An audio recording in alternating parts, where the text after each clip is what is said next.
স্বাগত সবাইকে এনটিভির নিয়মিত আয়োজন সংলাপ প্রতিদিনে। আপনাদের সাথে আছি আমি নজরানা চৌধুরী। দর্শক, কোনোভাবেই যেন কাজ শেষ করতে পারছে না জাতীয় ঐক্যমত্য কমিশন।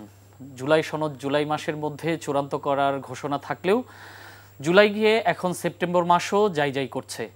গতকালও রাজনৈতিক দলগুলোর সাথে কমিশন বৈঠক করেছে, কিন্তু রাজনৈতিক দলগুলো জুলাই সনদ বাস্তবায়ন যার পথেই হাঁটছে এইটি বাস্তবায়নের জন্য। এই অবস্থায় আজ কমিশনের মেয়াদ শেষ হচ্ছে। ইতোমধ্যেই কমিশনের মেয়াদ আরও 1 মাস বাড়ানোর সিদ্ধান্তও চূড়ান্ত। এদিকে জামাত সহ 3টি ইসলামিক দল পিআর পদ্ধতিতে নির্বাচন অনুষ্ঠানের দাবিতে আন্দোলন কর্মসূচি ঘোষণা করেছে। এ বিষয়ে আলোচনা করতে আজ আমরা স্টুডিওতে দুজন অতিথিকে আমন্ত্রণ জানিয়েছি। তারা হলেন বিপ্লবী ওয়ার্কার্স পার্টির সাধারণ সম্পাদক সাইফুল হক এবং জাতীয় প্রেস ক্লাবের সাবেক সাধারণ সম্পাদক ও সিনিয়র সাংবাদিক ইলিয়াস খান। আপনাদের দুজনকে এনটিভির স্টুডিওতে স্বাগত জানাচ্ছি। তো আমি সাইফুল হক, আপনার কাছে জানতে চাচ্ছিলাম যে গতকালকে যে বৈঠক হলো, বৈঠকের বিষয়ে মোটামুটি অফিসিয়াল ভার্সন যেটি এসছে, বক্তব্য এসছে, সেটি আমরা জানি। আপনি কি তো নিশ্চয়ই বৈঠকে ছিলেন, তো ওই বৈঠকে আসলে এটি বাস্তবায়নের সিদ্ধান্তের কোন পর্যায়ে আছে? আপনাকে ধন্যবাদ প্রিয়ভাজন বিশিষ্ট সাংবাদিক ইলিয়াস খান। দর্শক শ্রোতা, আমি আপনাদেরকে সালাম জানাই এবং শুভেচ্ছা জানাই।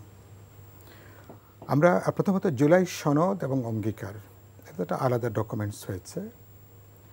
এটা এখন রাজনৈতিক দলগুলোর স্বাক্ষর করার অপেক্ষায়। এটা সব দলকে এটা পাঠানো হয়েছে। প্রত্যেক দল থেকে 2 জন করে নামও তারা চেয়েছেন যারা স্বাক্ষর করবেন। সেটিও বোধহয় দেওয়া হয়েছে। সেটার নামটাও মনে হয় প্রায় সবাই নাম হতো দিয়েছেন। এখন আমরা আলোচনা করছি এটার বাস্তবায়নের ব্যাপারটা। বাস্তবায়নের পদ্ধতি প্রক্রিয়া এটা অ্যাকচুয়ালি কমিশনের এখতিয়ারের বাইরে। এটা ছিল 31শে জুলাই, যেদিন আলোচনাটা সমাপ্ত হলো। সেদিন কোনো দল বললেন যে আমরা তো এটা করলাম, এটা বাস্তবায়নের ব্যাপারে আমরা একটা একমত হতে পারি কিনা, কোনো সুপারিশ তৈরি করা যায় কিনা। সেই প্রেক্ষিতে সময় নেওয়া হয়েছে 1.5 মাসের মতন। আনুষ্ঠানিক অনানুষ্ঠানিক বহু দফা আলাপ আলোচনা হয়েছে। ঐক্যমত্য কমিশন তারাও সাবেক বিচারপতি, সংবিধান বিশেষজ্ঞ, আইন বিশেষজ্ঞ, তারা একটু আলাপ আলোচনা করেছেন। সেখানে বেশ কিছু প্রস্তাব এসছে। প্রস্তাবের মধ্যে যেমন এসছে যে গণভোটের প্রশ্ন এসছে, গণপরিষদের নির্বাচনের প্রশ্ন এসছে। তার ভিতরে এসছে যে কনস্টিটিউশনাল রিফর্মগুলো নিয়ে কোনো একটা অধ্যাদেশ জারি করে এর একটা আইনি রূপ দেওয়া যায় কিনা। আবার এসছে যে সংবিধানের 106 ধারাতে সরকার আপিল বিভাগের একটা মতামত চাইতে পারেন কিনা। এগুলো আলোচনা হয়েছে। গতকালকেও দলগুলো যার অবস্থান তারা ব্যক্ত করেছেন। এখনও পর্যন্ত এই ব্যাপারে ঐক্যমতের কোনো লক্ষণ আজকের দিন পর্যন্ত এখনও পর্যন্ত নেই। আগামী পরশু দিন ঐক্যমত কমিশনের আবার বৈঠক হবার কথা। যদি ঐক্যমত কমিশনের সময়সীমা আরও 1 মাস, আশা করছি এটা বৃদ্ধি করা হবে। আমরাও বলেছি যে আরও 15 দিন বা 1 মাস এটাকে বৃদ্ধি করা হোক। তো এটা এক ধরনের অচল অবস্থার প্রশ্ন। এখন আমরা গণভোটের কথাটা এসছে, আমরা যেটা বলেছি বা আমি মনে করি, কারণ এতগুলো প্রশ্নে আপনি জানেন যে যেখানে জুলাই সনদটা, সেখানে অনেকগুলো গুরুত্বপূর্ণ সাংবিধানিক প্রশ্নে অনেকগুলো গুরুত্বপূর্ণ বেশ কিছু দলের নোট অফ ডিসেন্ট আছে। এতগুলো প্রশ্নে আপত্তি বা নোট অফ ডিসেন্ট রেখে গণভোটে যাওয়ার প্রশ্ন আসলে কোনো সুযোগ নেই। প্রশ্নটাই অবান্তর। গণপরিষদের নির্বাচনের ক্ষেত্রে একই ব্যাপার। দেশে যখন সংবিধান থাকে না, যখন একটা সংবিধানের শূন্যতা কাজ করে, তখন পৃথিবীর বিভিন্ন দেশে এরকম গণপরিষদ হয়েছে, সংবিধান সভার নির্বাচন হয়েছে। কিন্তু আমরা তো সরকার চলছে গত 1 মাস ধরে প্রধানত বিদ্যমান সংবিধানের অধীনে 106-এর একটা উচ্চ আদালতের একটা মতামতের ভিত্তি নিয়ে, এবং পুরো রাষ্ট্রপতির অফিস, প্রধান উপদেষ্টার কার্যালয় বা যা কিছু তৎপরতা বিদ্যমান সংবিধানে। তো আমরা গোটা আলোচনাই করছি যে সংবিধান সংস্কার করার জন্য। তার মানে বিদ্যমান সংবিধানে যেখানে অগণতান্ত্রিক ধারা পদ্ধতি আছে, তাকে কিভাবে গণতান্ত্রিক করা যাবে, ভারসাম্যমূলক করা যাবে, দায়বদ্ধ করা যাবে, প্রধান আলোচনাটা হচ্ছে কেন্দ্র করে। সুতরাং গণপরিষদের নির্বাচনের কোনো সুযোগ বা কোনো প্রশ্ন নেই। তারপরে কিছু 2-1টা দল বলবার চেষ্টা করছেন যে তারা একটা সাংবিধানিক সংস্কারের প্রশ্নগুলো নিয়ে একটা অধ্যাদেশ সেটাও তো জারি করবেন রাষ্ট্রপতি। তো আমি অবশ্য সেখানে আমি বক্তব্য রেখেছি, যেটা হয়তো অনেকে দেখেছেন। কিন্তু অধ্যাদেশ জারি করে তো আর সংবিধান পরিবর্তন হ্যাঁ, আমি সেটা বলছি যে যখন কোনো সংবিধান থাকে না তখন কাজ চালানোর জন্য কিছু প্রোক্লামেশন বোধ জারি করা হয়। আমাদের যখন একটা সংবিধান আছে এবং বাংলাদেশে বা দুনিয়াব্যাপী সংবিধানে পরিবর্তন বলি, সংশোধন বলি, সংযোজন বিয়োজন বলি, এটা তো করতে পারে একমাত্র সংসদ, তার নির্বাচিত জনপ্রতিনিধিরা, যারা একটা পপুলারলি ম্যান্ডেট পাবে, যারা পার্লামেন্টে যাবে, তারাই করতে পারে। আর রাষ্ট্রপতি, আমি বলেছি যে এই ধরনের প্রস্তাবনা এটা খুব ভয়ঙ্কর এবং খুবই বিপজ্জনক প্রস্তাবনা। এই জন্য তাহলে ভবিষ্যতে সংবিধান পরিবর্তনের জন্য, সংশোধনের জন্য আর কোনো পার্লামেন্ট বা জাতীয় সংসদ দরকার হবে না। জনগণের কোনো ম্যান্ডেট, তার কোনো মতামত, তার কোনো সম্মতি, তার কোনো জনপ্রতিনিধিত্বের কোনো দরকার হবে না। রাষ্ট্রপতি অধ্যাদেশ দিয়ে তো রাষ্ট্রপতি অধ্যাদেশ দিয়ে বলতে পারেন একটা বিশেষ অবস্থা। তো আমি বলি সেজন্য এটা যার প্রশ্ন নেই। এখন এটাকে যদি ধরেন কোনো দল যদি এটাকে শর্ত হিসাবে হাজির করবার একটা পরোক্ষ চেষ্টা আছে, যদি সেই চেষ্টা করা হয় তাহলে একদম একটা অচল অবস্থার পর্যায়ে। তবে সেক্ষেত্রে আমি মনে করি এক্ষেত্রে সমাধানের পথ হচ্ছে, প্রথমত এটা জাতীয় ঐক্যমত্য কমিশনের প্রধান তাদের এখতিয়ারের বাইরে। তারা যদি আমরা একমত হতে পারি ভালো, না হলে তারা সরকারের উপরেই থাকবে। সরকারকে যদি ফেব্রুয়ারিতে যদি ইলেকশন করতে হয়, যেটা তারা বারবার করে প্রতিজ্ঞা করছেন, কখনো কখনো সুপারলেটিভ ডিগ্রিতে বলছেন পৃথিবীর কোনো শক্তি নাই এটাকে বন্ধ করবে, তাহলে সরকারের পলিটিক্যাল উইল, মানে তার রাজনৈতিক সিদ্ধান্তটাই সবচেয়ে গুরুত্বপূর্ণ।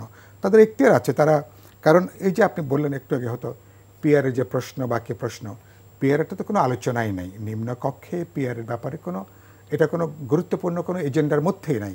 ঐক্যমত কমিশনও তাদের আলোচনার মধ্যে পিআরটা নাই, কেবল উচ্চ কক্ষে আমরা কিছু দল আমরা একমত হয়েছি, সেটা ভবিষ্যতের প্রশ্ন সেটা। এখন এটাকে যদি আপনি অজুহাত হিসাবে ধরেন, তাহলে তো বাংলাদেশে আগামী 6 মাস কেন, আগামী 1 বছর 2 বছরও আদৌ নির্বাচন করা যাবে কিনা সে প্রশ্ন উঠবে। আর নির্বাচন অনিশ্চিত হয়ে গেলে তো বহু ধরনের বিপর্যয়। তো সুতরাং এরকম একটা ঝুঁকি, এরকম একটা বিপর্যয় নেওয়াটা সরকার, রাজনৈতিক দল বা সচেতন জনগণ, গুরুত্বপূর্ণ অংশীজন, কারো জন্যই কোনো বুদ্ধিমত্তার পরিচয় হবে না, কোনো বিবেচনার কাজ হবে না। জি, ধন্যবাদ। সাংবাদিক ইলিয়াস খান, আপনার কাছে জানতে চাই যে সাইফুল হক যেটি বললেন যে ঐকমত্য কমিশনের মধ্যে এক ধরনের অচলাবস্থার বিরাজ করছে, কারণ জুলাইয়ের 31 তারিখে যখন রাজনৈতিক দলগুলোর সাথে আনুষ্ঠানিক সংলাপ শেষ হয়ে গেল, তারপরে এটি জাস্ট একটা পেপার ওয়ার্কস ছিল যে জুলাই সনদ চূড়ান্ত করা। তো সেটির জন্য তো এই 1.5 মাস সময় লাগার কথা না। তো তারপরও দফায় দফায় বৈঠক হয়েছে, বিভিন্ন ব্যক্তিদের সাথে, রাজনৈতিক দলগুলোর সাথে অনানুষ্ঠানিক বৈঠক হয়েছে। তো এই অচলাবস্থা আসলে যেটি বলছেন সেটির মধ্যে এটিকে বিবেচনায় রেখে ফেব্রুয়ারিতে নির্বাচন আসলে কিভাবে সম্ভব হবে? আমি আশাবাদী হতে চাই হবে। একটু আগে সাইফুল ভাই যেটি বললেন যে দ্রুত একটি নির্বাচন হওয়া দরকার। আর ঐকমত্য কমিশন এবং অন্যান্য যে কমিটিগুলো করা হয়েছে, কমিশনগুলো করা হয়েছে, আমার যেটি মনে হয় সাধারণ মানুষ হিসাবে কেন যেন একটা কালক্ষেপণের প্রবণতা আছে। তারা কিন্তু কালক্ষেপণ করছেন। ধরুন আপনি যেটি বললেন যে 1.5 মাস হয়ে গেছে অলরেডি, সব বিষয়ে রাজনৈতিক দলগুলো মতামত দিয়েছে। 1.5 মাস পরে আবার তারা 1 মাস সময় বাড়িয়েছে। এটা তো দীর্ঘ সময়। নির্বাচন যত পেছাবে বাংলাদেশের গণতন্ত্র তত ভঙ্গুর হবে। দীর্ঘদিন ভঙ্গুর ছিল, গণতন্ত্র বলতে ছিলই না। গণতন্ত্র এবং পাশাপাশি অন্যান্য মানবাধিকার অনেক কিছু ছিল না। কিন্তু এখন আমরা একটি স্বপ্ন দেখেছিলাম যে আমরা একটি গণতান্ত্রিক পরিবেশ এখন পাবো। সেটি কালক্ষেপণের মধ্য দিয়ে, যেমন সরকার বলছে, আমি সরকারকে ধন্যবাদ জানাচ্ছি এই ক্ষেত্রে, তারা কিন্তু খুব ডিটারমাইন্ড। অন্তত পক্ষে প্রধান উপদেষ্টা তিনি খুব ডিটারমাইন্ড, কিন্তু তিনি কিন্তু গতকালও বলেছেন বা আজকে বলেছেন, আমি দেখে আসলাম একটু গণমাধ্যমে, যে ফেব্রুয়ারিতে একটি মহা উৎসব মুখর পরিবেশ। তার বলার কিন্তু কারণও আছে, কারণ আমরা জানি যে বাংলাদেশের মানুষ দীর্ঘদিন ভোট দিতে পারেনি।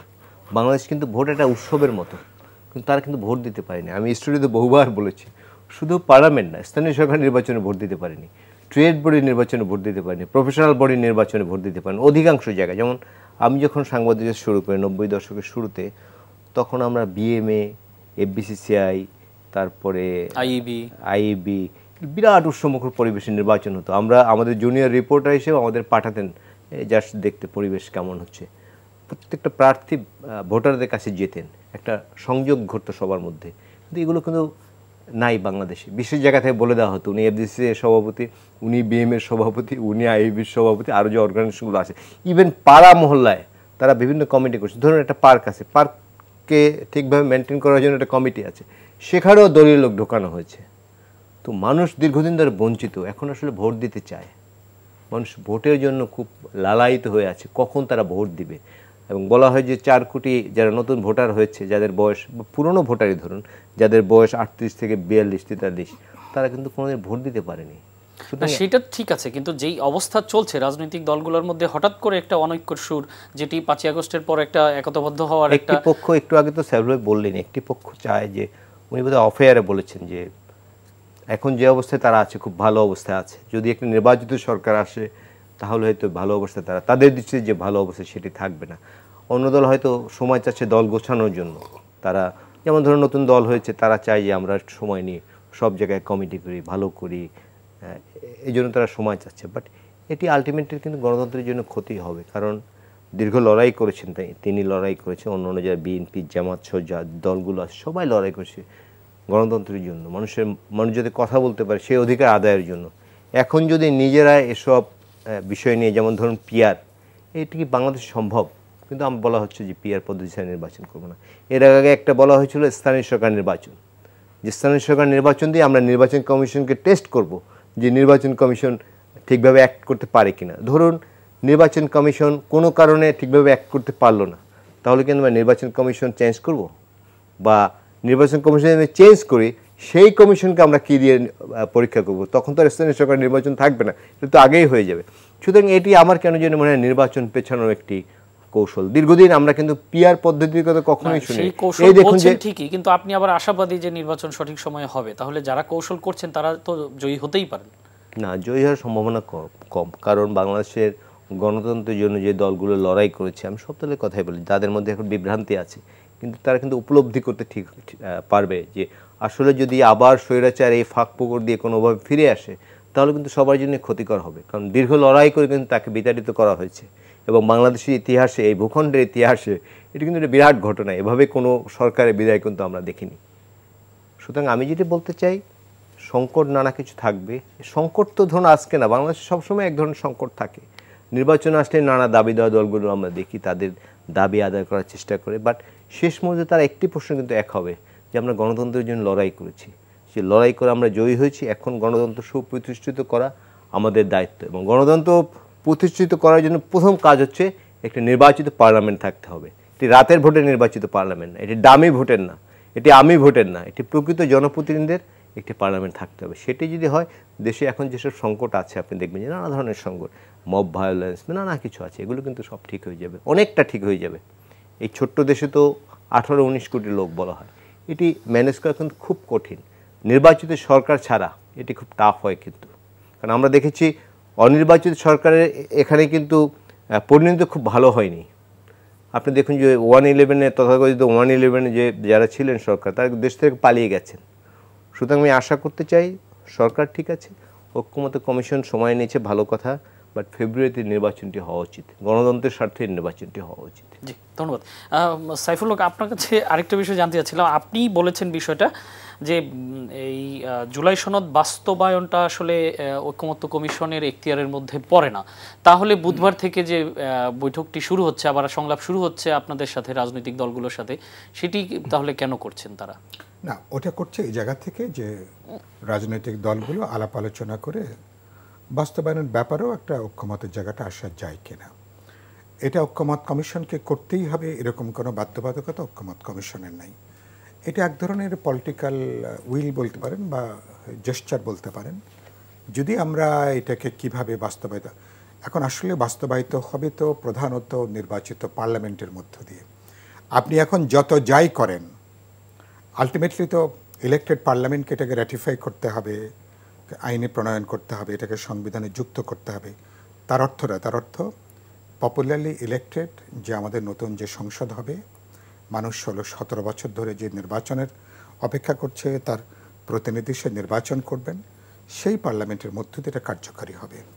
এখন এটা করছে, এটা অনেকটা দাঁড়িয়েছে। ধরুন এই সদিচ্ছাটাকে অনেকে সম্ভবত রাজনৈতিক হাতিয়ার হিসাবেও এখন কিছুটা ব্যবহার করবার আমি তৎপরতা দেখছি কি জন্য যে বাস্তবায়ন পদ্ধতি এখন নজরানা আপনি যদি মনে করেন যে না আমি গণভোটে না গেলে আমি নির্বাচন করব না, বিশেষ অধ্যাদেশ জারি না হলে আমি নির্বাচনে যাব না, তো এটা তো আপনার কথা তো আর সকল রাজনৈতিক দলের কথা না, আপনার কথা তো আর জনগণের সম্মিলিত উইজডম বা কালেকটিভ উইজডম না, তাদের অপিনিয়ন না।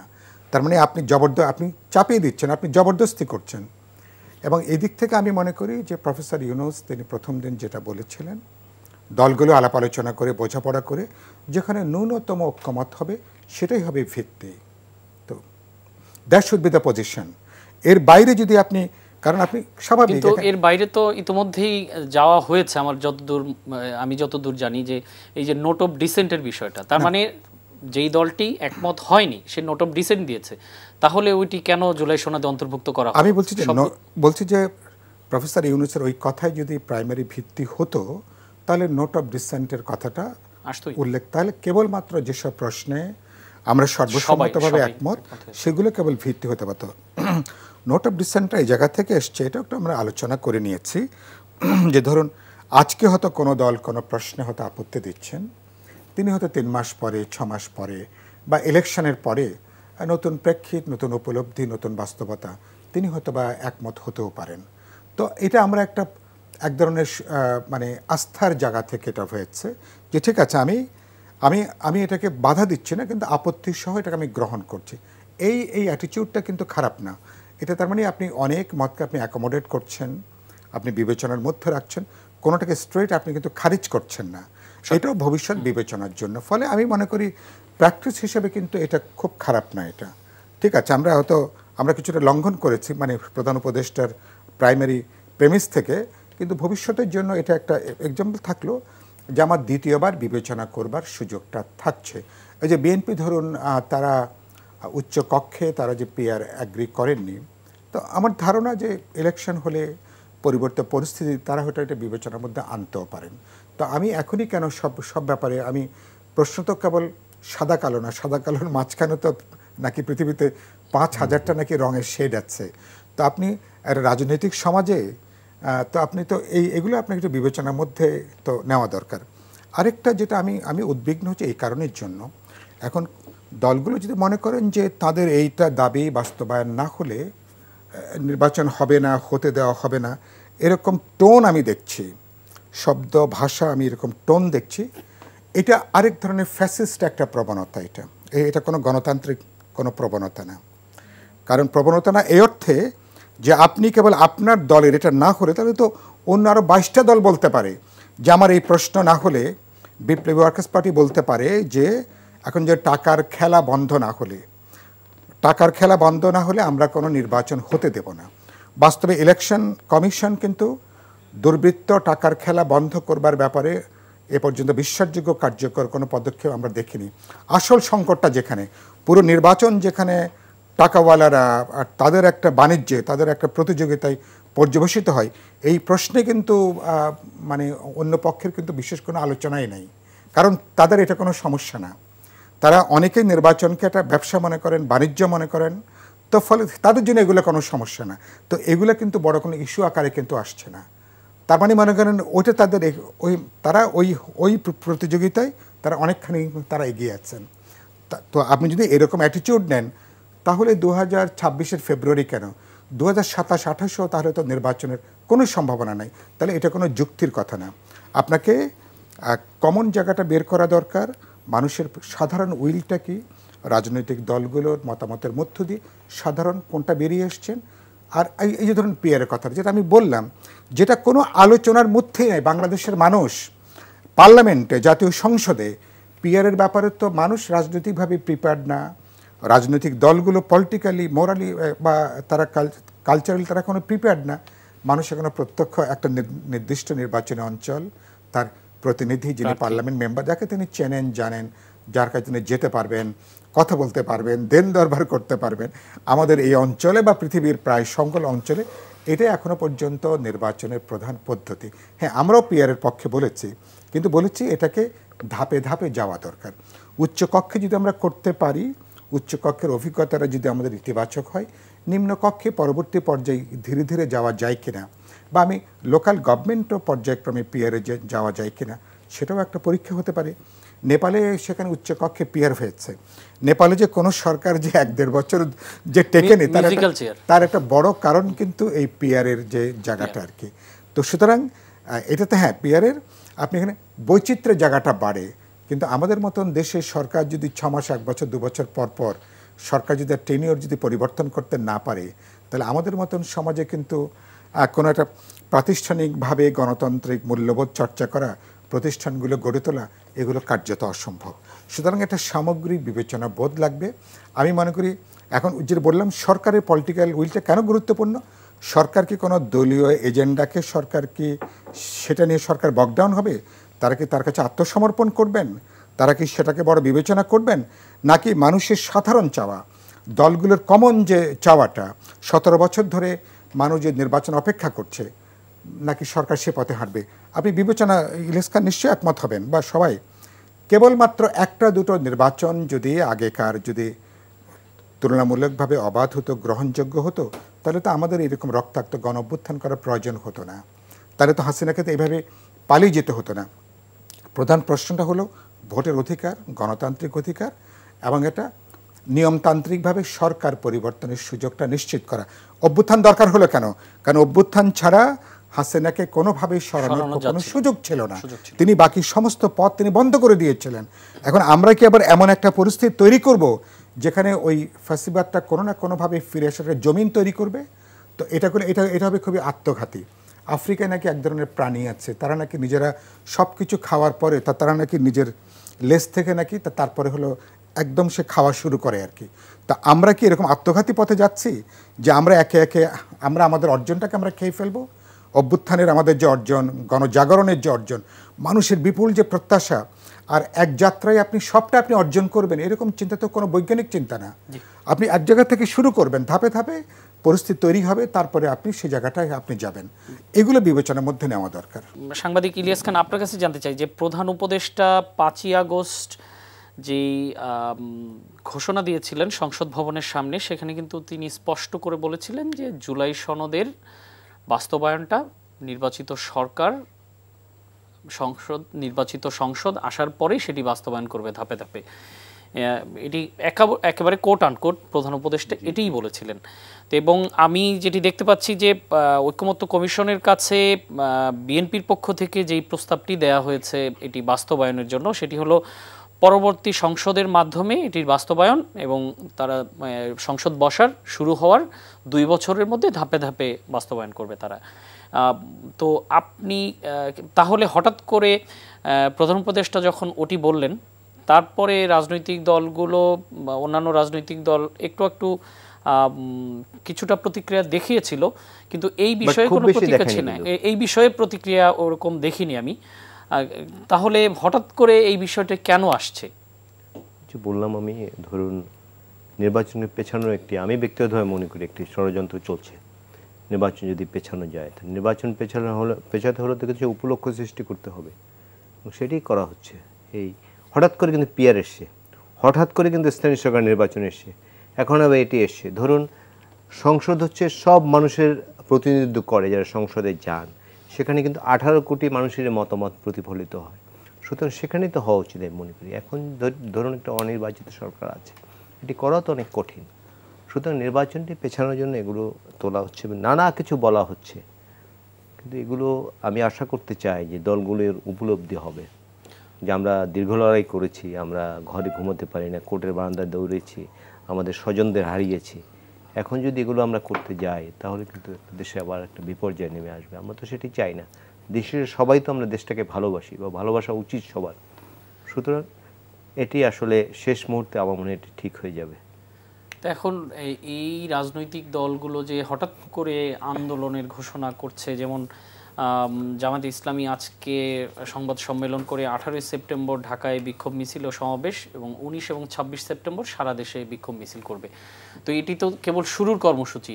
আমরা রাজনীতি না যতটুকু শুধু বুঝি জামাত ইসলামী না, আরো ইসলামী হ্যাঁ, আন্দোলন হ্যাঁ, খেলাফত মজলিস গতকালকে করেছে, এক সময় করেছে ইসলামী একদম। শাসনতন্ত্র এবং আন্দোলন তাদের আজকে কর্মসূচি অলমোস্ট একই রকম। সেম, হ্যাঁ। একই রকম। তো এই রাজনীতি যতটুকু গতি প্রকৃতি যতটুকু আমাদের মাথায় আছে, তাতে মনে হয় যে এটি তো কেবল শুরু, ধাপে ধাপে তো আন্দোলনের ইন্টেন্সিটি কার বিরুদ্ধে আন্দোলন করবে এই দলগুলো আমি জানি না, কার বিরুদ্ধে আন্দোলন 5 দফা দাবি দিয়েছেন তো তারা, সেই দাবিগুলো বাস্তবায়নে এখন সেই পরিস্থিতিতে সামনের দিকে আসলে রাজনীতির মাত্রা কেমন হতে পারে? না, আপাত দৃষ্টিতে মনে হয় রাজনীতির মাঠ খুব গরম হবে। আমরা সেটাই দেখছি যে কর্মসূচিগুলো কিন্তু মোটামুটি গরম কর্মসূচি। ধরুন যদি 18ই সেপ্টেম্বর ঢাকা যদি সমাবেশ এখন করে, আপনি যদি এর সাথে ডাকসু নির্বাচনের ফলাফল চিন্তা করেন ঢাকার ভেতরে এবং জাহাঙ্গীরনগরের ফলাফল, ডাকসু নির্বাচনে মাত্র 32,000 ছেলে মেয়ে ভোট শুধু দিয়েছে। ভোটের কথা বলছি না, এই রাজনৈতিক কর্মসূচি যেই দলটি দিয়েছে তার সাথে ডাকসুর ফলাফল দেওয়া, ডাকসুতে যারা বিজয়ী হয়েছেন সেটি শুনুন, মাহমুদুর রহমান মান্না দুবার ছিলেন, দুবার না একবার ছিলেন, দুবার ডাকসুর ভিপি ছিলেন, কিন্তু ওনার দল কি জাসদ ক্ষমতায় এসছে? তারপরে ধরুন এই যে নুরুল হক নূর, তার দলের কি অবস্থা আমরা জানি। এরকম অনেক ছাত্র ইউনিয়ন বহুবার জিতেছে, কিন্তু কমিউনিস্ট পার্টি কি ক্ষমতায় এসছে? সুতরাং ডাকসু নির্বাচনের সঙ্গে জাতীয় নির্বাচনের কোনো সম্পর্ক আছে বলে আমি মনে করি না। সেখানে ভোটার ছিল 39,000 সামথিং, 500 কত যেন, ভোট দিয়েছে 32,000। যদি সে ভোট নিয়ে অনেকে প্রশ্ন তুলেছে, সেই প্রসঙ্গে আমি যাব না। সুতরাং এই আর ভোটার হচ্ছে 12 কোটির বেশি দেশে এখন, সুতরাং 12 কোটি প্রায় 13 কোটি, আমরা ধরলাম প্রায় 13 কোটি। তো 32,000 ভোট দিয়ে আর এই 13 কোটি ভোট, এটি বলা না, আমি ভোটের কথা বলছি না, আমি বলছি যে এই প্রেক্ষিতে তাদের আন্দোলনটা আসলে কোন পর্যায়ে। না, সেটাই আমি বললাম যে হয়তো ডাকসু নির্বাচন জেতার পরে জামাত ইসলামী খুব শক্তি অর্জন করেছে বা ভাবছে তারা যে আমরা অনেক শক্তি অর্জন করেছি, বাট সারা দেশব্যাপী তো এর কোনো প্রভাব নাই এই নির্বাচনে। ধরুন এক ধরনের মানসিক চাঙ্গা হয়েছে, আমি তো উদাহরণ দিলাম, মান্নাবাড়ির মতো নেতা দুবার হয়েছে, তার দল তো ক্ষমতায় আসে না কখনো, তাই না? তারপরে ধরুন ছাত্র ইউনিয়নের স্বাধীনতার পর প্রথম বোধহয় ছাত্র ইউনিয়ন জিতেছিল ফার্স্ট বা সেকেন্ড, হ্যাঁ, এই যে মুজাহিদ ইসলাম সেলিম সাহেব, তিনি তো ডাকসুর ভিপি ছিলেন, তার দলকে ক্ষমতায় এসেছে। সুতরাং আমি বলতেছি এটা কেন্দ্র করে আন্দোলন জোরদার করার কিছু আছে বলে আমি মনে করি না। এবার ডাকসু নির্বাচন প্রেক্ষাপটে ছিল অন্য প্রেক্ষাপট, সেটি আমার এখানে বলার দরকার নেই। সুতরাং এটাকে কেন্দ্র করে আমি সারা দেশে আন্দোলন করলাম, আমি আবার দেশের মধ্যে একটা সমস্যার সৃষ্টি করলাম, ক্রিয়েট করলাম, এটি করার কোনো সুযোগ আছে বলে মনে করেন। এবং জামাত ইসলামী আমি মনে করি খুব দায়িত্বশীল দল, তারা এই নির্বাচনকে কেন্দ্র করে সারা দেশব্যাপী আন্দোলন করে তাদের দাবিগুলো সব আদায় করে ফেলবে, এটি তো কোনো সুযোগ আছে বলে আমি মনে করি। তাদের যৌক্তিক দাবি যদি হয় সেটি আদায় হবে, কিন্তু অযৌক্তিক দাবি আমি যদি বলি যে, যেমন প্রধান উপদেষ্টা যেদিন বলেছেন যে নির্বাচন হবে, আর ওই দিনে বোধহয় এনসিপির এক নেতা বলছে যে নির্বাচন হতে দেব না, আমি নির্বাচন হতে দেব না, এটা তো গণতান্ত্রিক অ্যাটিটিউড না। আমরা এক ফ্যাসিস্ট বিদায় করেছি অন্য ফ্যাসিস্ট আনার জন্য, তা তো আমরা করিনি, তাই না? আর এবার একটি সবচেয়ে বড় দিক হচ্ছে, এখানে সাইফুল হক উনি আছেন যে পোরখাও রাজনীতিবিদ, এবার কিন্তু নির্বাচন রাজনীতিবিদদের আচরণ আগের মতো হলে চলবে না। কারণ এবারে যারা আন্দোলন করেছে, বিশেষ করে যে শিক্ষার্থীরা আন্দোলন করেছে, তাদের দৃষ্টি কিন্তু এই রাজনীতিবিদদের উপর থাকবে। আমি যা ইচ্ছে তাই করবো, এটি করার কিন্তু সুযোগ হবে বলে আমি মনে করি। সুতরাং আপনি যে প্রশ্নটি করেছেন সেটি রেশ ধরে আমি বলি, ডাকসু বা জাকসু বা এই তো চিটাগাং ইউনিভার্সিটি দীর্ঘদিন ছিল শিবির ক্ষমতায়, তার মানে কি ক্ষমতায় এসছে ওই জামাত ইসলাম? তা তো আসেনি, তাই না? তারা যদি গণতান্ত্রিক প্রক্রিয়ার মধ্যে ক্ষমতায় আসে সেটি অন্য কথা, বাট এই ডাকসু নির্বাচন জাকসু নির্বাচনকে কেন্দ্র করে ক্ষমতায় আসবে, সেই বাস্তবতা বাংলাদেশে আছে বলে আমি মনে করি না। জি, ধন্যবাদ। সাইফুল হক, আপনার কাছে প্রশ্ন হলো যে এই গতকালকের কমিশনের যে বৈঠক হলো, সেখানে রাজনৈতিক দলগুলো একমত হতে না পারলে এক ধরনেরই আছে যে এটি সরকারের উপর ছেড়ে দেয়া। তো সরকারের উপর ছেড়ে দিয়ে আমি আবারও আমার বিষয়টি পুনরাবৃত্তি করছি যে প্রধান উপদেষ্টা তো আগেই বলে দিয়েছেন যে এটি নির্বাচিত সরকার বাস্তবায়ন করবে বা নির্বাচিত সংসদ বাস্তবায়ন করবে। তাহলে কি সরকারের উপর ছেড়ে দেওয়া সেই সিদ্ধান্তটি কি আসবে? জি, আমি কথার উত্তর দেবো, তার আগে একটা প্রসঙ্গে একটু কথা বলি। আমি দেখলাম যে কোনো দলও বলছেন যে জুলাই সনদের ভিত্তিতে আগামী জাতীয় নির্বাচন হতে হবে। এটার কি অর্থ কি মাঝে যা এটা আমার কাছে খুব পরিষ্কার না। কারণ জুলাই সনদ যেটা গতকাল প্রফেসর আলী না প্রফেসর আসিফ নজরুল আসিফ নজরুল যিনি আইন উপদেষ্টা দায়িত্বে, তিনি বলেছেন যে ইতিমধ্যে আমরা যে 84টা যেসব সংস্কার প্রস্তাব দিয়েছি সংবিধানের বাইরে, তার অর্ধেকের বেশি ইতিমধ্যেই তারা বাস্তবায়ন করেছেন। বাকিটা তিনি আশাবাদী যে 30শে নভেম্বরের মধ্যে বাকিটা বাস্তবায়িত হবে। যেগুলোর সাথে নির্বাচন বা জাতীয় সংসদ যুক্ত না, সংবিধান পরিবর্তনের প্রশ্ন নেই, পুলিশ, জনপ্রশাসন, মানে অর্ডিন্যান্স দিয়ে করা যায়, অধ্যাদেশ দিয়ে করা যায়, অর্ডিন্যান্স দিয়ে বা ডিপার্টমেন্টাল অর্ডার দিয়ে করা যায়, ডিপার্টমেন্টাল অর্ডার দিয়ে আপনি করতে পারেন। এবং সরকার, আমি মনে করি রাইটলি সে পথে তারা যাচ্ছেন, এবং আমি মনে করি সরকারি ব্যাপারে যথেষ্ট ইতিবাচক, সেটাই সঠিক। এবং এটাই তাদের জায়গা হয়েছে, যেহেতু দলগুলো আমরা এইসব ব্যাপারে একমত, সুতরাং সরকার তো এইসব ব্যাপারে কোনো কালক্ষেপণের কোনো প্রশ্ন, যত দ্রুত বাস্তবায়ন করবে তত ভালো, সুযোগ নেই। এটা একটা। আর তারপরে কি সনদ বাস্তবায়ন, জুলাই সনদের ভিত্তিতে নির্বাচন, তো really what does it mean? কারণ আমরা সংবিধানে যে সমস্ত প্রস্তাবগুলো আমরা একমত হয়েছি, কিছু প্রশ্নে নোট অফ ডিসেন্ট দিয়ে, সেগুলোকে তো আপনি সংবিধানে যুক্ত করবেন ভবিষ্যতে, সেটা যুক্ত করবেন, আলাপ আলোচনা করবেন। এখন ধরুন যদি আমরা একমত হতে পারলাম না শেষ পর্যন্ত, ঐকমত্য কমিশন আরও 15 দিন বা 1 মাসও একটা এক্সারসাইজ করলেন, তাহলে কি থাকবে? থাকবে দলগুলোর ম্যানিফেস্টোতে তারা উল্লেখ করবেন যে আমরা এই বিষয়গুলো আমাদের দলের আমরা যুক্ত করছি, আমাদের দল যদি পার্লামেন্টে আসে 2/3 যদি আমরা সমর্থন পাই, এটাকে আমরা সংবিধানে যুক্ত করব, এগুলোকে আমরা আইনে প্রণয়ন করব। এর বাইরে গণতান্ত্রিকভাবে অন্য কোনো পথ আছে কিনা? অন্য কোনো পথ আছে? স্বীকৃত বা গ্রহণযোগ্য লজিক্যাল রেশনাল অন্য কোনো পথ তো নাই। আরেকটা আছে, সরকার যেটা করতে পারেন, যেটা আমরা বলেছি বিপ্লবী ওয়ার্কার্স পার্টি বা গণতন্ত্র মঞ্চ থেকে আমরা বলেছি, যেটা কালকে দেখলাম বিএনপি সালাউদ্দিন সাহেব তিনিও বললেন, অন্যরা বললেন, সেটা একটা করতে পারেন যে দাঁড়িয়েছে সরকার একটা আপিল বিভাগের কাছে তার অপিনিয়ন চাইতে পারেন যে দলগুলো এই ব্যাপারে তারা একমত হয়েছেন with some note of dissent, এগুলোকে কিভাবে একটা আইনি কাভারেজ দেওয়া যেতে পারে আর সুরক্ষা কবচ কিভাবে এটাকে দেওয়া যেতে পারে। তারা যদি এটা মতামত দেন, সেটাকেও নিশ্চয়ই আমরা অনার করব, সেটাকে একটা বিবেচনার মধ্যে নেওয়া যেতে পারে। কিন্তু আপিল বিভাগের এই সংক্রান্ত কোনো বিষয় কোনো বাধ্যতামূলক কোনো বিষয় না। এটা অনেকটা বলতে পারেন এক ধরনের তাদের অপিনিয়ন, কিন্তু এর একটা ইথিক্যাল মোরাল একটা শক্তি থাকে, একটা জোর থাকে যে ভবিষ্যতে যারা পার্লামেন্টে যাবেন, পার্লামেন্টে যাওয়ার পর এমনি তো আমাদের তো কমিটমেন্টই আছে, সেটাই তো সবচেয়ে বড় দলিল। আমি বলেছি যে আপনি রাজনৈতিক দলকে কি দড়ি শিকল কাছে দিয়ে আপনি কি বেঁধে রাখতে পারবেন? আরও 10টা যদি আপনি দড়ি দিয়ে যদি বাঁধেন, তাহলে পার্লামেন্ট যখন হবে, তো পার্লামেন্টের সভরেন মানুষের অপিনিয়নের একটা ম্যানিফেস্টেশন তার পার্লামেন্ট কোনো জিনিস গ্রহণ করতেও পারে, নাও করতে পারে। ইভেন জাতীয় সনদকে যদি আমি টেকনিক্যালি বলি, এগুলোকে নেক্সট পার্লামেন্ট গ্রহণ করতে পারে, নাও করতে পারে, কিন্তু করবে আমরা কেন আস্থা রাখছি? যেহেতু আমরা এখানে স্বাক্ষর করছি, আমাদের প্রায়র কমিটমেন্ট আছে, মানুষের কাছে আমরা অঙ্গীকার করছি, these are the reforms we have to B achieved. হ্যাঁ, এগুলোকে আমরা যুক্ত করব, এটাকে আমরা ধারণ করব সেই জায়গাগুলো থেকে। কিন্তু আপনি তো কোনো দলকে, তার মানে এখানে একটা রাজনৈতিক চাপ থাকবে, ইথিক্যাল মোরাল একটা বাইন্ডিংস কাজ করবে, এই জায়গাটা রাখি দরকার। আরেকটা হলো, ফলে জুলাই সনদের ভিত্তিতে নির্বাচন হতে হবে এই কথার কোনো বাস্তবে কোনো সারবত্তা নাই, এগুলো কোনো সারবত্তা নাই। এখন একটা হলো যে আপনি যেটা বলছিলেন যে জুলাই সনদের, যে আপনি বললেন না জুলাই সনদ, হ্যাঁ, আমরা বিপ্লবী ওয়ার্কার্স পার্টি থেকে ওই যে জুলাই প্রোক্লামেশনের অনুষ্ঠান, তখন আমরা সেটাকে বর্জন করেছিলাম, কারণ এটা দলগুলোর কাছে এটা দেওয়া হয়নি। আমরা কিসে হাত তুলবো সেটা আমরা আগে থেকে জানি না, তো যেটা জানি না সেখানে কিভাবে অন্ধের মতন আমরা কেবল সাক্ষী গোপাল হওয়ার জন্য যেতে চাইনি। আমরা তো এই অভ্যুত্থানে গুরুত্বপূর্ণ আমরা অংশীদার।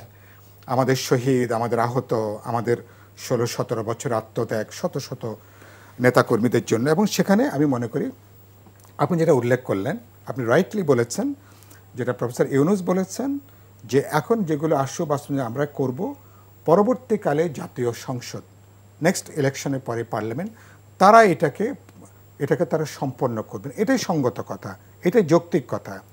আপনি তো এরকম না কলমের এক খোঁচাই লিখে দিলাম সব হয়ে গেল। হ্যাঁ, আমরা যেটা করতে পারি, পরবর্তী পার্লামেন্ট, ওনারা একটা ইনিশিয়ালি বলেছিলেন 2 বছরের মাথায় পার্লামেন্ট এই সংস্কারগুলো কার্যকর করবে। তো সেটা মানে একটু ভুলবশত নাকি 2 বছর উল্লেখ করা হয়েছিল।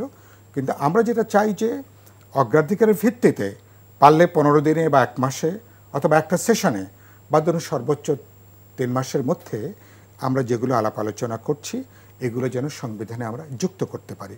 এগুলো যেহেতু অগ্রাধিকার, কেন এটা? ওই কারণের জন্য যে আমরা ভবিষ্যতে কোনো দল, কোনো ব্যক্তি মানুষের সমর্থন পাওয়ার পরে, ক্ষমতায় যাওয়ার পরে যাতে তিনি স্বেচ্ছাচারী হয়ে উঠতে না পারেন, ক্ষমতাকে যাতে তিনি জমিদারি মনে না করেন, যাতে কর্তৃত্ববাদ প্রতিষ্ঠার একটা দলিল হিসেবে যাতে বিবেচনা করতে না পারে, একটা চেকস অ্যান্ড ব্যালেন্সের জন্য। তো বাংলাদেশ এখন যদি আমি কোনো প্রশ্নে যদি একটু অতিরিক্ত করি, ওই যে একটা বিখ্যাত দার্শনিক বলেছিলেন যে অতিরিক্ত যা কিছু সেটা কিন্তু বিষ, মানে সেটা প্রেম বলি, ভালোবাসা বলি, বা কোনো মানে অন্য কোনো ক্ষেত্রে বলি আর কি। ফলে আমাদের উচিত হবে না যে এমন জোরে আমরা এমন টানাটানি করছি যে আমরা নিজেরা ছিটকে পড়ছি। এবং এতে সবচেয়ে বড় বিপদ হবে কি, যে ধরেন আমাদের অভ্যুত্থানের পরে রাজনৈতিক দলগুলোর মধ্যে স্বাভাবিক প্রতিযোগিতা থাকবে, পলিমিক্স থাকবে, ভিন্ন মত, এটাই স্বাভাবিক। একটা বহুত্ববাদী গণতান্ত্রিক সমাজে তো এটাই হবে। কিন্তু এই প্রতিযোগিতা যদি হিংসাশ্রয়ী, যদি একটা অ্যান্টাগনিস্টিক, যদি একটা মাঠের লড়াই যদি আপনি আবার পর্যবেসিত করেন একটা দখলদারিত্বের অ্যাটিটিউড নিয়ে, তাহলে কিন্তু পুরো অর্জন কিন্তু বিসর্জনে যাওয়ার কিন্তু আশঙ্কাটা বাড়বে। এবং তাহলে পুরনো জমানা কোনো না কোনোভাবে কিন্তু ফিরে আসার জমিনটা আপনি কনশাসলি আর আনকনশাসলি আপনি কিন্তু তৈরি করছেন। তখন ইতিহাসের কাছে আপনি কিন্তু দায়বদ্ধ থাকবেন। ফলে এখন সেজন্য বলেছি যে একটু মানে আমাদের এসব ব্যাপারে একটু সংযম দরকার, একটু বুদ্ধি বিবেচনা দরকার। তবে আমি মনে করি, আমি জামাত বা অন্য দল যারা আছেন, আমি এখনও বিশ্বাস করি ওনারা দাবি দাবা যেগুলো হাজির করছেন এগুলো একটা রাজনৈতিক চাপ হিসেবে বলছেন সরকার, বা ওনারা যাদের সঙ্গে কথাবার্তা বলছেন, বা নানা নির্বাচনী সমীকরণ থেকে এগুলো হাজির করা হচ্ছে। এই যে জাতীয় পার্টিকে এই যে নিষিদ্ধ করবার যে কথাটা বলা হচ্ছে কার্যক্রমকে, এটা কি কোনো আদর্শবাদিতার জায়গা থেকে, এটা কি কোনো নীতিনিষ্ঠ কোনো জায়গা থেকে? এই কথা কোনো সচেতন মানুষ বলবে না। এগুলো জাস্ট নির্বাচনের ভোটের হিসাব, ভোটের সমীকরণ জায়গা থেকে কথাগুলো বলা হচ্ছে। যদি বুঝতাম যে কোনো একটা ইডিওলজিক্যাল জায়গা থেকে, কোনো একটা আদর্শ জায়গা থেকে, একটা সংগতিপূর্ণ নীতিনিষ্ঠ জায়গা থেকে বলা হচ্ছে, তাহলে একটা প্রশ্ন উঠল, আপনি তো নিষিদ্ধ করলে তো আপনি অভ্যুত্থানে পরপরই আপনি করবেন, প্রথম 7 দিন 10 দিন পর, 1 মাসের মধ্যে আপনি করবেন। 13 মাস পরে যখন আপনি কথাটা উত্থাপন করেন, তার মানে আপনার থলের মধ্যে অন্য কোনো এজেন্ডা আছে। তার মানে লক্ষ্যটাকে কোনো, তার মানে আপনি কোনো ভোট, যখন আমি ফেব্রুয়ারি ইলেকশন করব, যখন প্রত্যেকটা ভোট গুরুত্বপূর্ণ, তার মানে আপনি এখন হাজির করছেন, তার মানে ভোটের হিসাব, ভোটের সমীকরণ, ক্ষমতা যাওয়া, বিরোধী দলে থাকা, এই বিষয়গুলো বিবেচনার মধ্যে রেখে ব্যাপারটা হাজির করা হচ্ছে। এগুলো রাজনীতিকদেরকে তাদের যে ইথিক্যাল মোরাল জায়গাটাকে মানুষের সামনে হাস্যকর করে। মানুষ এগুলো বাস্তবে কিন্তু গ্রহণ করে না। যারা অপরাধ করে তাদের আপনি বিচার করেন। আমরা বলেছি আইসিটি ট্রাইব্যুনাল হয়েছে, ট্রাইব্যুনাল আরও তো হাজার হাজার মানুষকে যুক্ত করার প্রশ্ন ছিল, ট্রাইব্যুনাল ওই সক্ষমতা অর্জন করতে পারেনি। আরও একাধিক ট্রাইব্যুনাল দরকার হলে আপনি তৈরি করেন, নির্দিষ্ট অপরাধের নির্দিষ্ট বিচার, এবং প্রচলিত আইনে তার সর্বোচ্চ শাস্তিরও বিধান আছে। কিন্তু এটা বলে সাধারণ মানুষকে বা হাজার হাজার তার লক্ষ মানুষ কি কোটি মানুষ, তাদেরকে যদি তার অধিকার থেকে যদি আপনি বঞ্চিত করতে চান, আবার আপনি বলছেন আপনি একটা ইনক্লুসিভ সমাজ করবেন, বহুত্ববাদী সমাজ করবেন, তার মানে একটা ভাঙন বিভাজন রেখে দিয়ে আপনি সেখানে আপনি তৈরি করবেন, তার মানে আপনি এটা বিভাজনের, ভাঙনের, বিদ্বেষের আপনি কিন্তু বীজ রেখে দিয়ে তারপরে আপনি কিন্তু সামনে হাঁটছেন। ভবিষ্যতে কিন্তু এটা জাতিকে ঐক্যবদ্ধ করবে না। এই যে আমি দেখলাম নেপালের সুশীলা কার্কি, তিনি মাত্র 3 দিনের মাথায় তিনি অসাধারণ যে গুরুত্বপূর্ণ সিদ্ধান্ত তিনি যেগুলো তিনি নিচ্ছেন, দুর্ভাগ্যজনকভাবে অনেক ক্ষেত্রে 1 বছরের মাথাও সেসব সিদ্ধান্ত আমরা কিন্তু পারিনি। যেদিন দায়িত্ব নিয়েছেন সেদিনই নির্বাচনের ঘোষণা, সেদিনই বলছেন। এবং ঠিক আছে, তিনি অপরাধের বিচার, যারা হত্যা করেছে তাদেরকে আইনের আওতায় আনা, এগুলো তিনি সবই তিনি করছেন। কিন্তু একই সাথে সমাজটাকে কিভাবে তিনি ঐক্যবদ্ধ করবেন, সেই জায়গাটা তার কিন্তু প্রধান মনোযোগের বিষয়। তা আমাদের সরকারের কাজ হবে দলগুলোর মধ্যে বিরোধ, বিভাজনটা বাড়িয়ে তোলার কাজ না, আমরা ভিন্নতার মধ্যে কিভাবে ঐক্যের জায়গাটা তৈরি করব। কারণ এটা না হলে আমার স্বাধীনতা, সার্বভৌমত্ব, জাতীয় নিরাপত্তা, এটা কিন্তু গুরুতর হুমকির মুখে কিন্তু পড়বে। একটা নেশনকে তার বড় শক্তি হলো তার জাতিগতার ঐক্যের, তার সংহতির জায়গাটা।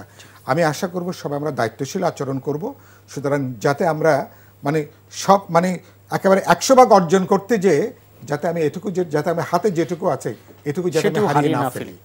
এখন আজকে যেমন বিএনপির একজন স্থায়ী কমিটির সদস্য আমির খসরু মাহমুদ চৌধুরী, উনি আজকে বলেছেন, গত কয়েকদিনও বলেছেন যে রাজনৈতিক দলগুলোর যদি কোনো দাবি থাকে এসব বিষয় নিয়ে, সেই দাবিগুলো তারা তাদের নির্বাচনী ম্যানিফেস্টোতে অন্তর্ভুক্ত করুক, তারপর জনগণের কাছে যাক, নির্বাচনের মাধ্যমে তারা যদি ম্যান্ডেট পায় সেগুলো বাস্তবায়ন করুক, সেটি পিআর পদ্ধতিতে নির্বাচন হোক, যা হোক। হ্যাঁ, তাহলে রাজনৈতিক দলগুলো আসলে মানে সোজা পথে না হেঁটে ঘুরপথে কেন হাঁটতে চাচ্ছেন?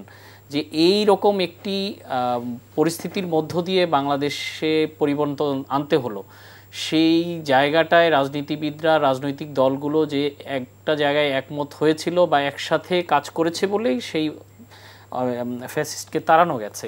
কিন্তু হঠাৎ করে এই জায়গাটায় এরকম অনৈক্যের সুর, বাংলাদেশের রাজনৈতিক ভবিষ্যৎ আসলে কি হবে? এর পিছনে নানা কারণ রয়েছে বলে আমি মনে করি। প্রথম হচ্ছে ক্ষমতায় যাওয়া। অনেক দল ভাবছে যে আমরা ক্ষমতায় চলে যাব।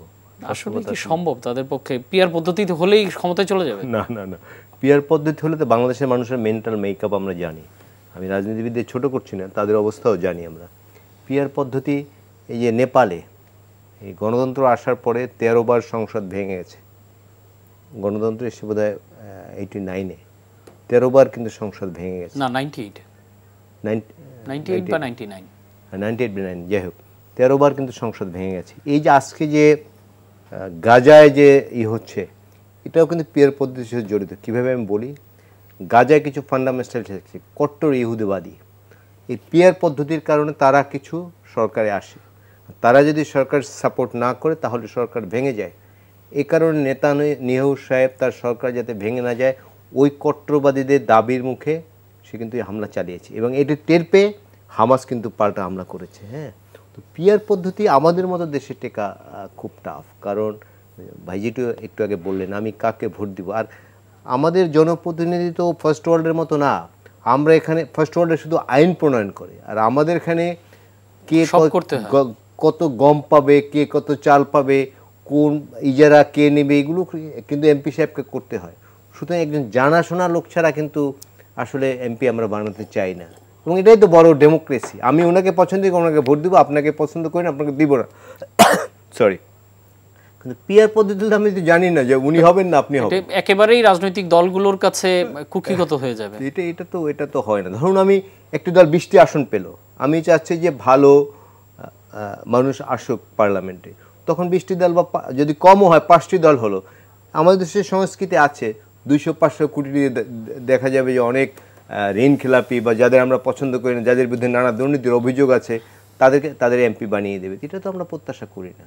সুতরাং দলগুলো এখন যা করছে, দলগুলো সব দল করছে না, কিছু কিছু দল করছে খুব দুর্ভাগ্যজনকভাবে। না, 3 জন তো ইতিমধ্যেই ঘোষণা দিয়েছে, 3টি দল। এখন বাকি যদি আরো তাদের সাথে যোগ দেয়, আমি শুনেছি আরো কিছু দল তাদের সাথে যোগ দিবে।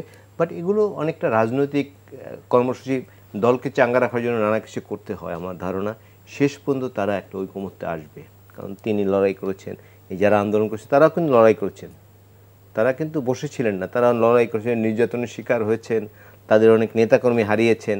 সুতরাং শেষ মুহূর্তে এই একটি ভোটের প্রশ্নে আমার মনে হয় সব এক হয়ে যাবে। অনেকে বলছেন যে সংস্কার শেষে নির্বাচন, সংস্কার তো একটা চলমান প্রক্রিয়া, এবং বাংলাদেশের সবচেয়ে বড় সংস্কার আমি মনে করি একটি সুষ্ঠু পার্লামেন্ট নির্বাচন, একটি অবাধ পার্লামেন্ট নির্বাচন।